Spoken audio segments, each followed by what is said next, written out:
What's up YouTube? Welcome to your 27th tutorial, and this tutorial is on arrays. Now, what an array is pretty much a variable that can store many values in it.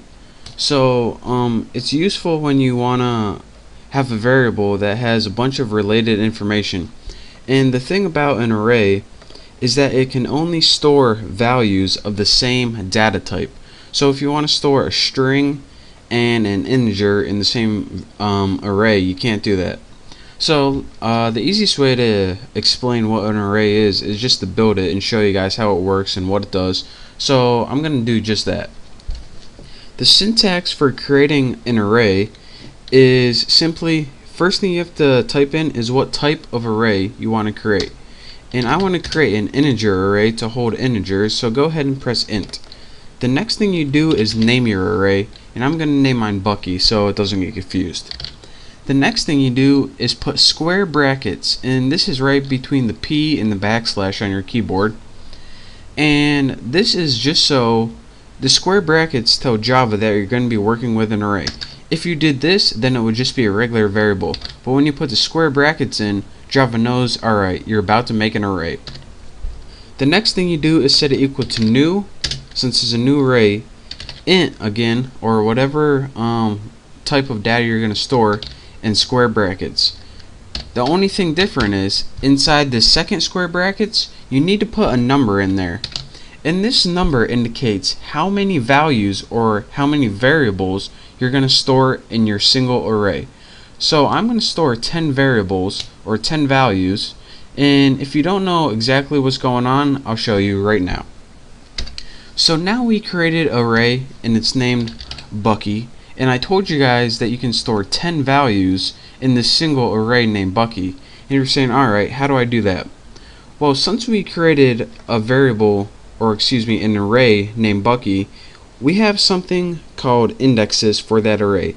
And each index allows us to store a separate value. And those indexes begin with 0 and go all the way to 9.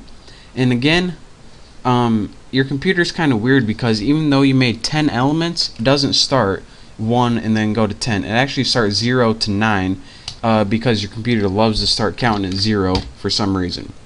So our 0th element in Bucky, which is our first element, we can set it equal to any value.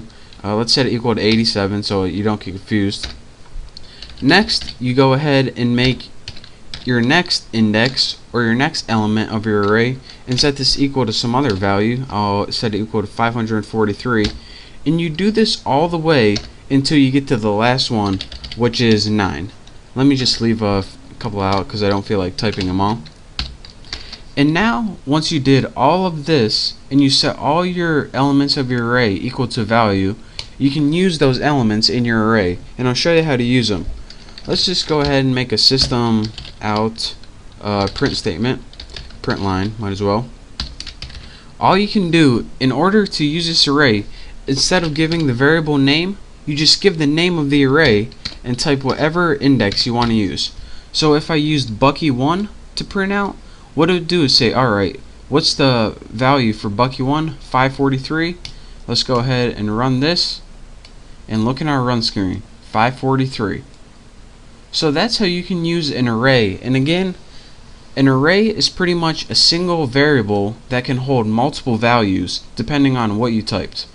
So for example, we made this array able to hold 10 values, so it was able to hold 10 things. I only made 3 right here because I was too lazy, but you can make 0 through 9, which would give you 10. And again, how you use it, just write the name of your array and then write this little subscript that's called an index inside, and that's how you reference it, just like you reference a regular variable.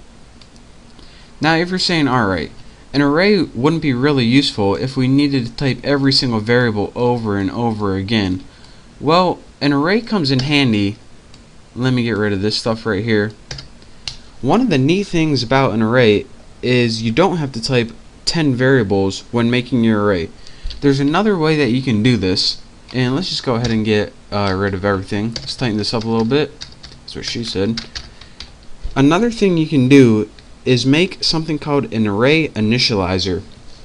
And what this does is it initializes all your arrays without having to type the array name, subscript value, array 1 subscript value, array 2 subscript blah, blah, blah. It gets hard to even say.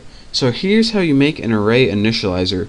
Go ahead and type what type of array you want, Bucky, and again don't forget to square bracket so it knows we're working with array. But instead of typing new int 10, what you can do is just simply add those little curly bracket things and go ahead and begin typing numbers in here. 2, 4, 5, 7, 9. And what this does is instead of having to tell your array how many values you want to store in it, it automatically counts how many values you put in and assigns a subscript to each one of those. So instead of putting Bucky 0 equals 2, Bucky 1 equals 4, Bucky 2 equals 5, Bucky 3 equals 7, Bucky 4 equals 9, it automatically does that for you in this entire statement. So now whenever we use Bucky and say we wanted to use 2, again it would be Bucky 0, Bucky 1, Bucky 2. So Bucky 2 would be equal to 5. So let's see if we got it right. Run it, and as you can see, it outputs the number 5. So again, this is a different way that you can create an array using an array initializer. I don't even know what the first thing is called. I guess it's just called initializing or creating an array or something. But this is how most people do it, and create an array initializer, and then you don't have to go through the process of typing Bucky 0 equals yada yada yada. You don't have to do that a million times. All you have to do is type it in a nice little list, and it automatically does all the work for you. And again, whenever you want to use one of your values or variables in your array, just write the name of the array and the number. And again, the number is called the subscript or index. I usually call it the index or just number. So that is your quick tutorial on arrays and how to create an array, and also how to make an array initializer. So I hope you enjoyed it. Practice this a little bit, and in the next couple tutorials I'll show you how to use arrays in programs and how they're useful and why they're useful in applications. So thank you guys for watching. Don't forget to check out my next tutorial, and I will see you then.